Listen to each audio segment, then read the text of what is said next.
s'en remettre à lui, quelle que soit la situation du moment, quels que soient les doutes, les larmes, et surtout, réaliser cet appel à la prière plusieurs fois par jour. Dieu est grand, Allahu Akbar. Cette confiance en Dieu est belle. Elle n'est pas fataliste, elle ne convoque pas la passivité. Elle donne vie à nos actions, elle leur donne le souffle, la lumière.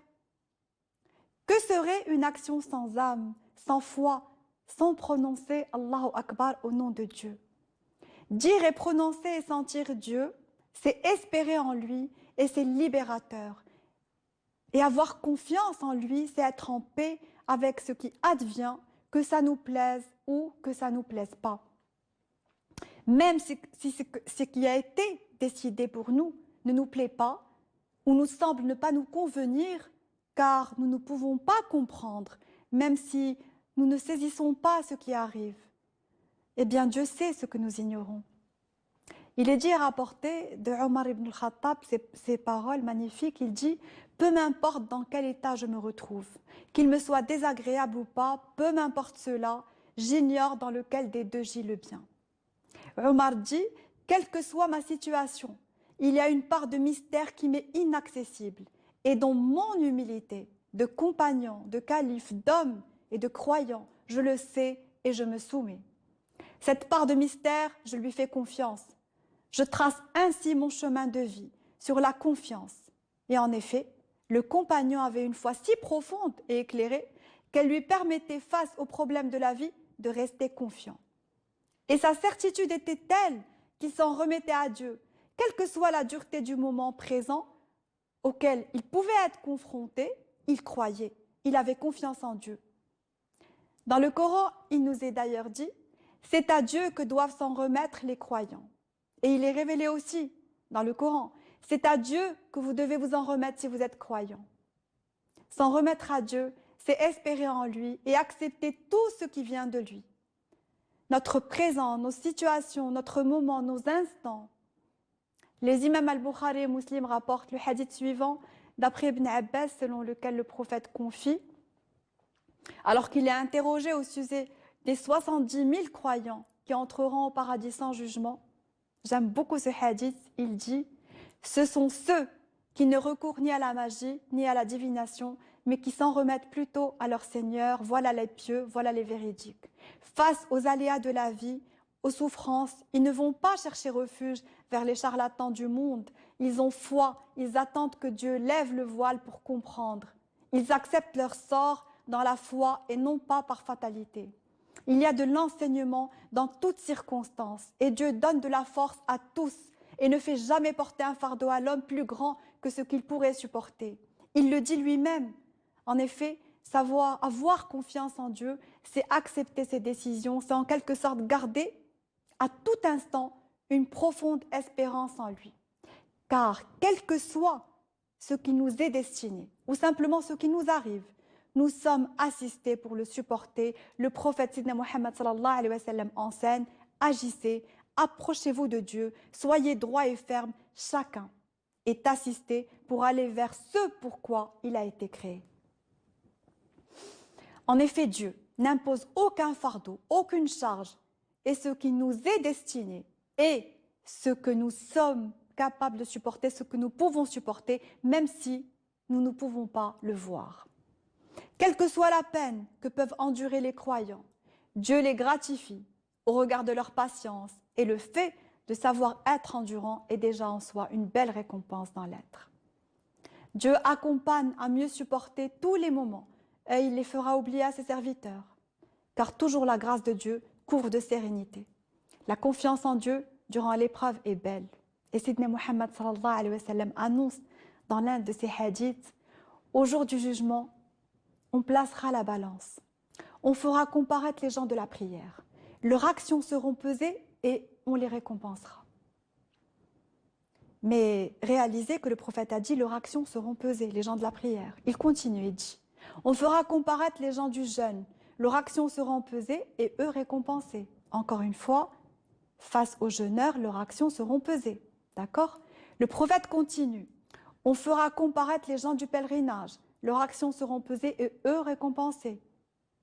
Et le prophète, Sidna Muhammad sallallahu alayhi wa sallam, finit en disant, et alors, On fera comparaître les gens de l'épreuve. Là, aucune action ne sera pesée. Leurs récompenses leur seront données sans compter. Voilà ce qui attend les gens de l'épreuve, les gens de confiance, les gens de la foi, de la confiance, ceux qui, face à la douleur, ne se plaignent pas, mais apprennent. On pèsera les actions du jeûneur, de celui qui prie, mais pas de celui qui persévère dans la foi et la patience. À tel point que tous désespérant de ne pas avoir connu le même sort. Ces paroles du messager nous aident à comprendre l'insignifiance de ce que nous vivons et l'importance de ce qui nous attend. À travers ce genre de récit, nous sentons la présence de Dieu et la portée du message de dignité et liberté, amour, justice, parce que Dieu nous précise et rappelle que cette vie est épreuve. Et même s'il est le puissant et le juste, c'est à nous de nous aimer, de nous pardonner pour avancer ensemble dans ce projet de vie universel. Et sur ce chemin de vie en commun, il n'existe nulle protection autre que la sienne et nul autre refuge que celui qui se trouve auprès de lui. Dieu nous dit dans le verset 58 de la 25e sourate du Coran, « Place ta confiance en le vivant qui ne meurt jamais ». Dieu nous fait des promesses et la promesse de Dieu est vérité, elle est vie, elle est éternité. Dieu nous offre son refuge et c'est sur lui seul que nous pouvons compter en vrai. Il est le Seigneur des mondes, il est le Seigneur des cieux, de la terre, il est le seul, l'unique, le tout-puissant. Bien que parfois notre confiance soit altérée par des situations dures, le croyant ne se plaint pas en pensant que Dieu l'a délaissé ou n'a pas entendu ses invocations. Il continue à prier, à croire et sait qu'il ne va pas comprendre, mais ce n'est pas grave, il accueille le mystère et consolide sa foi. D'ailleurs, ça me rappelle le hadith de cet homme qui en fait loue et prie Dieu chaque nuit. Et le prophète raconte que le diable vient lui rendre visite et lui dit « Mais tous les soirs tu pries Dieu, tu n'es pas fatigué, tu n'es pas épuisé, tu n'es pas là ?» Le dévot doute et avoue dans son ignorance « Je n'ai pas reçu de réponse de Dieu à mes invocations. » Alors le diable lui suggère « Eh bien cesse, arrête !» Le dévot cesse de prier Dieu suite à la suggestion du diable et il reçoit la visite de l'ange qui lui demande « Mais Dieu te demande la raison pour laquelle tu as cessé de le prier et de le louer. » Et le dévot répond « Parce qu'aucune présence ni réponse de Dieu ne me parvenait. » Et l'ange lui dit « Sais-tu que si tu n'avais pas reçu la présence de Dieu, tu n'aurais même pas pu le prier ni l'invoquer. » Quand on dit « Oh Dieu », c'est car il nous aime, sinon on ne pourrait même pas invoquer son nom. Le croyant sait que Dieu est le présent jamais absent. Il s'en remet à Dieu et place sa confiance en lui. Abd al-Qadir Jilani s'adresse dans l'un de ses ouvrages au fils d'Adam et lui dit ceci. Comment peux-tu te plaindre de lui, de Dieu, alors qu'il est le plus miséricordieux des miséricordieux, le meilleur des juges, sage et infiniment informé, bon et très miséricordieux, aimable avec ses serviteurs, jamais injuste, plein de compassion. Abd al-Qadir Jilani rappelle que personne ne peut douter de l'amour et miséricorde d'une mère. Ce maître reprend ces belles paroles du prophète, Sayyidina Muhammad sallallahu alayhi wa sallam, et dit « Dieu est plus miséricordieux avec son serviteur qu'une mère avec son enfant. » Nous savons tous l'amour d'une mère, son pardon, sa tendresse, sa protection. Le messager nous apprend que l'amour que Dieu nous porte est plus profond et plus puissant et que sa protection est là et que son pardon est promesse si nous nous lui demandons.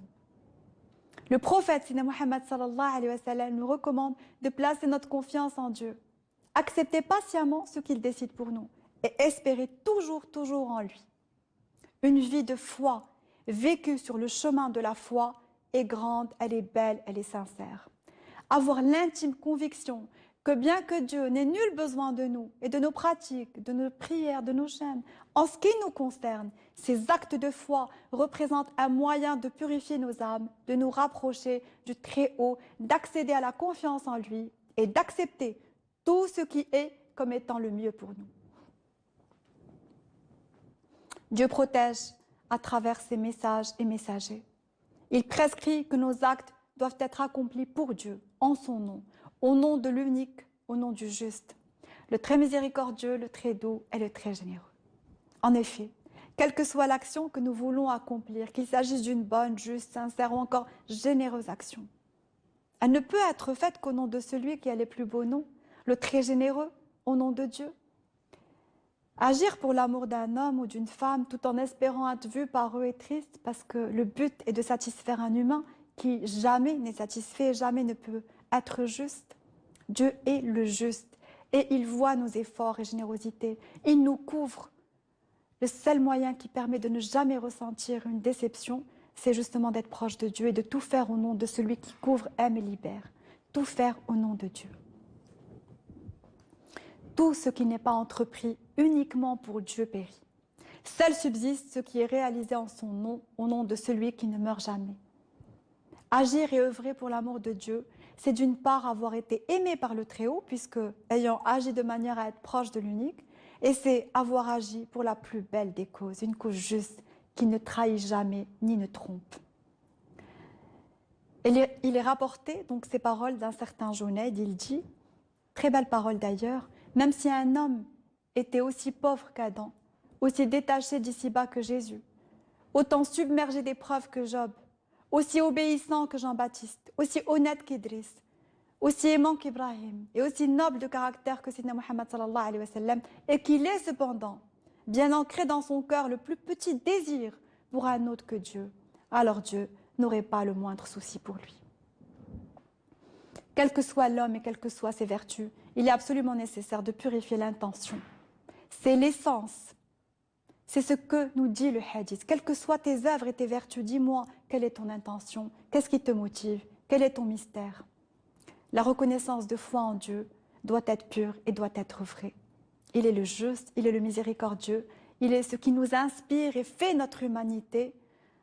Sans cette reconnaissance, aucune qualité humaine n'est sublimée. En fait, pour ce sage, si le croyant incertain dans sa foi et fragile dans sa reconnaissance à Dieu s'apprête à agir au nom d'un éventuel sentiment ou intérêt qui le lie à telle ou telle personne, il ne